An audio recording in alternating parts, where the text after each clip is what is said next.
അതിഗംഭീരമായ മത്സരത്തിലൂടെയാണ് ഉണ്ണികൾ തമ്മിലുള്ള അപാരമായ മത്സരമാണ് നമുക്ക് കാണാൻ സാധിക്കുന്നത്.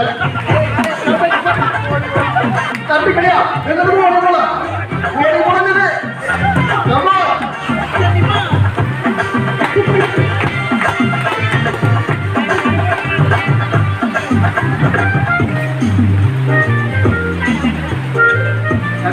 കിട്ടില്ല.